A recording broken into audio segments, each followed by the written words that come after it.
Olá, mais uma vez estamos aqui e agora convidamos e aceitou para ser nossa companhia neste espaço LaborMed, o oftalmologista Carlos Leandro Lopes. Vamos fazer um bate-bola com ele, porque tem tanta coisa, um assunto tão interessante a oftalmologia. Como o nosso tempo aqui é curto, a gente vai fazer um bate-bola, mas tentar passar as orientações mais necessárias e mais urgentes, né, Carlos? Perfeito. Sim. Obrigado pelo convite. Vamos lá, vamos prestar alguns esclarecimentos aí sobre a saúde ocular, principalmente nessa época de tempo seco e queimadas, né? Então, Carlos, o IMET passou um aviso agora que essa semana o alerta geral que nós vamos ter menos de 12%, a umidade do ar está terrível e afeta também a visão, obviamente, né?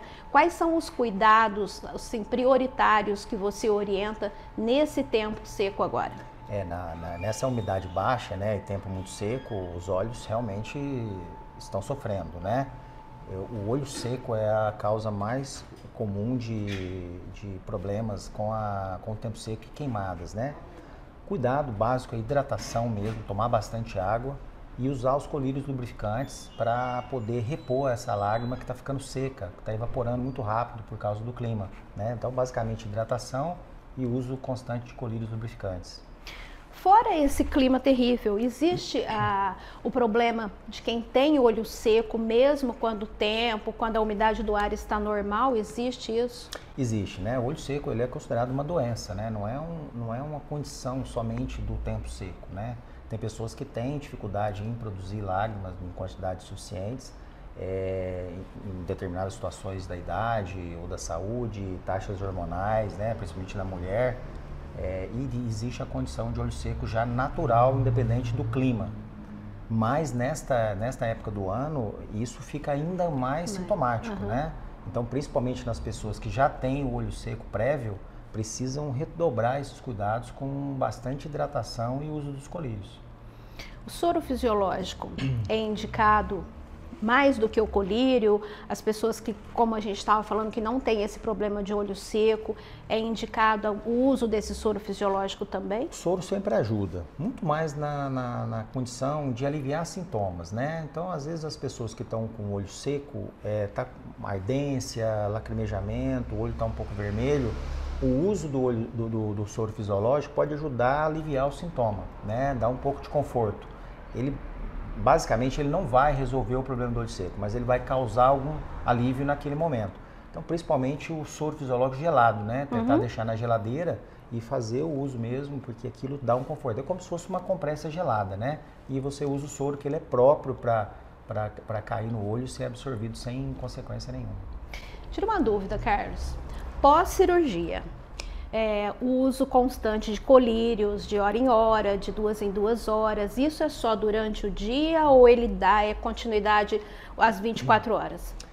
Principalmente aí nas cirurgias de catarata, né, e nas cirurgias para correção de grau, que são as cirurgias mais comuns, os colírios de antibióticos ou anti-inflamatórios, eles são usados só durante o dia, né? Não há necessidade da pessoa acordar à noite para pingar colírio, né?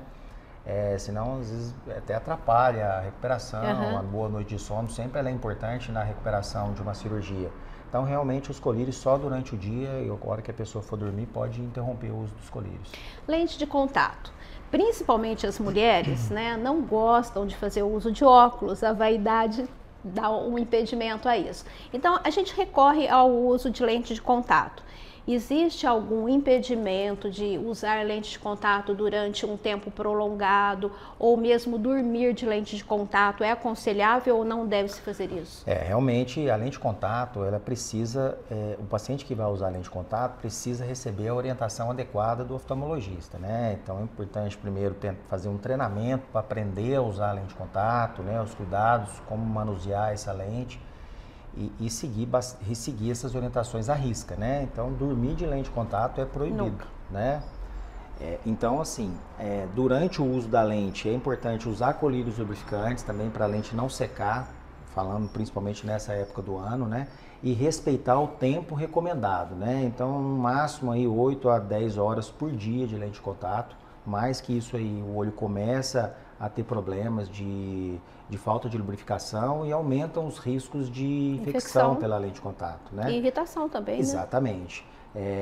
Então, assim, a pessoa pode acordar, colocar a lente e tirar à noite para dormir, desde que respeite mais ou menos esse tempo e jamais dormir com as lentes de contato. Outra curiosidade que ainda é minha, eu tô na fila aqui com o doutor para fazer a cirurgia de catarata também. Ai, que coisa horrível, coisa de velha. Mas, entre as recomendações, eu vi uma que, ai meu Deus do céu, foi terrível para mim. No maquiagem durante 30 dias. Então, isso é uma coisa bastante relativa, né? Então, assim, pelo menos as primeiras 2 semanas é importante não colocar nenhum produto no olho, né? Pelo risco aumentado da infecção. Você acaba mexendo dentro do olho e mesmo que a incisão da cirurgia seja pequena, você corre algum risco ali usando a maquiagem que entre algum produto e cause um risco aumentado de infecção. Então, o tempo ideal são 2 semanas. A partir de 2 semanas, pode usar maquiagem. Mas normal. isso só maquiagem no olho? Só maquiagem no olho. No rosto não tem problema, né? Mas contorno dos olhos, rímel, né? É importante pelo menos respeitar uns 15 dias. Inclusive produtos de clareamento, produto de tratamento de face. Sim. Muitas mulheres perguntam sobre pintar cabelo, né? Mulheres que têm hábito de pintar o cabelo.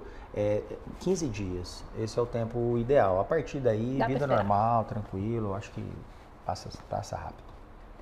Carlos, o que você orienta sobre... Às vezes as pessoas chegam com algum problema no consultório, é óbvio que a orientação primeira e principal é ir à consulta. Mas tem muita gente que só chega depois do problema instalado, isso é basicamente normal, uma cultura nossa, infelizmente, né? Mas existem alguns outros problemas físicos que não partem do problema ocular e que podem gerar um problema de visão?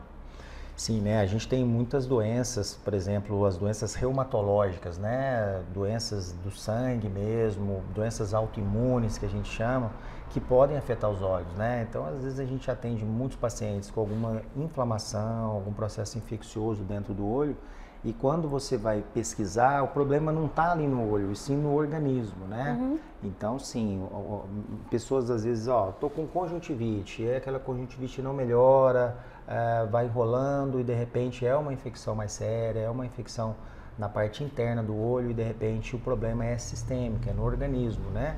Então é sempre importante estar passando no oftalmologista, porque no caso de sintomas oculares, né? Porque se a gente suspeitar que possa ter alguma alteração, a gente pode solicitar exames laboratoriais, inclusive, que identificam isso, ou mesmo pedir ajuda para o médico clínico geral, ou mesmo o reumatologista, para auxiliar a gente no diagnóstico correto daquela alteração. Carlos, quanto às cirurgias, a cirurgia refrativa, qual é a vantagem, qual é a desvantagem, qual é a idade que mais se deve buscar essa cirurgia?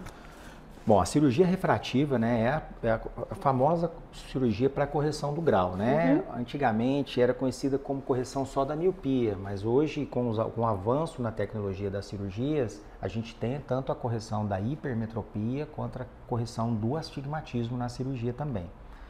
Qualquer pessoa, vamos colocar uma idade básica de 40 anos para baixo, que tenha interesse em se livrar do óculos, aquela pessoa que é dependente do óculos, ela é um candidato à cirurgia refrativa, né? E aí você vai fazer os exames adequados, os exames para poder saber se ela pode ser operada ou não, né? Nem todo mundo pode, às vezes tem alguma contraindicação. A partir dos 40 anos, né, que começam a aparecer os problemas na visão de perto, a gente precisa avaliar quanto que essa cirurgia pode trazer benefício ou não. Porque às vezes você corrige o grau de longe e a pessoa continua usando o óculos de perto, né? Então a gente tem que fazer uma análise a partir dos 40 anos, o que a pessoa espera da cirurgia. Então se aquela pessoa é um atleta que gosta de praticar esporte, jogar beach tênis, andar de bicicleta, e ela tem a vontade de se livrar do óculos, a cirurgia até ficaria legal. Mas aquela pessoa que trabalha com computador, que usa a visão de perto, talvez depois dos 40 anos a cirurgia não é mais vantajosa, né? Então, abaixo dos 40 anos, todo mundo vai se beneficiar da cirurgia. Após os 40 anos, é caso a caso.